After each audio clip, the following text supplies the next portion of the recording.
আমাৰ এই যিটো বালিমহল, এই মহলটি এজন লিয়ন বৰুৱা নামৰ এজন ব্যক্তিয়ে পাবলৈ সক্ষম হৈছিল।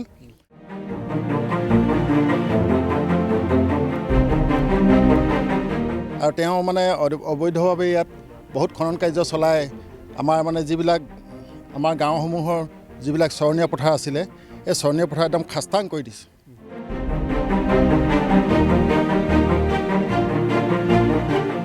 এতিয়া ভাবুকি যথেষ্ট হৈছে।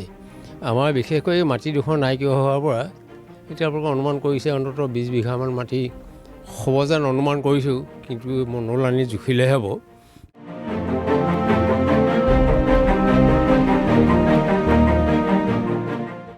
আমাৰ এটা বৃহৎ সমস্যা ইতিমধ্যে আমাৰ ইয়াত ঘটিছে।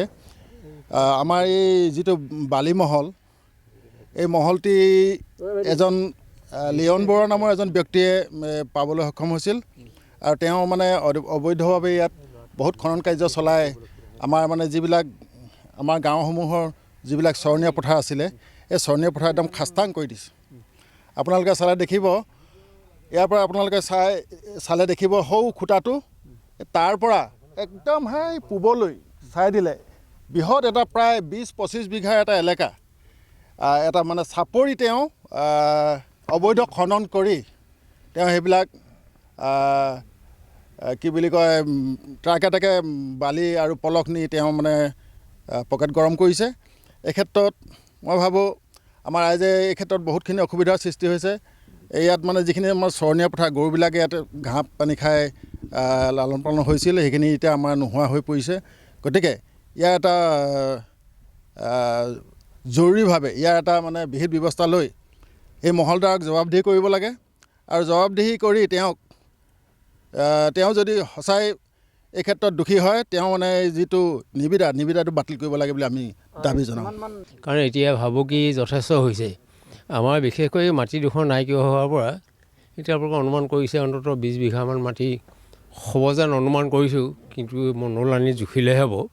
কিন্তু জোখাতকৈ আমি যিটো অনুমান কৰিছোঁ, কিন্তু তাতকৈ ভিতৰত আৰু কিছু কৰি থৈ দিছে।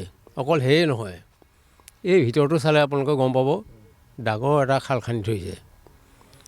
এইখিনি মাটিতো তেওঁ হাত দিব নাপাইছিলে নিয়মতে। কিন্তু যি নহওক, এতিয়া কথা হ'ল তাৰ উপৰি যেতিয়া আমাৰ এই চাপৰিটো ধ্বংস কৰিলে, ধ্বংসমুখী হেৰিলৈ আনিলে, তাৰ পৰা আমাৰ চৰণীয়া পথাৰ নাইকিয়া হ'ল। এতিয়া আপোনালোকে অনপৰত গম পাইছে হ'বাই, এখন ৰাষ্ট্ৰীয় চিকিৎসালয় ইয়াত গঠন হ'ব।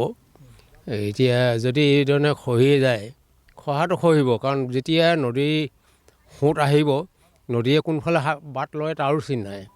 গতিকে সেই বডিৰ ৰোধ মানে কৰিছিলে আমাৰ এই মাটি কিছু পৰে মানে আচলতে প্ৰকৃততে।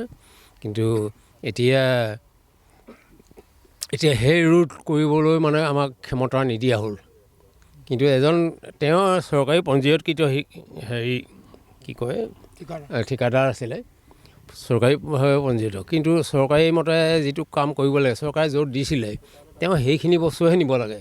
তেওঁ বালিমহল কৰিছিলে, মাটি খান্দি নিয়া, পলস খান্দি নিয়া, সেইটো ব্যৱস্থাটো তেওঁ কৰিব নালাগিছিলে। সেইটোতো যথেষ্ট অপৰাধ কৰিছে। কাৰণ যিটো অপৰাধে মানে হয়তো আমি আজি এখন সভা পাতিবলগীয়া হ'ল অকল সেইজনৰ কাৰণেই।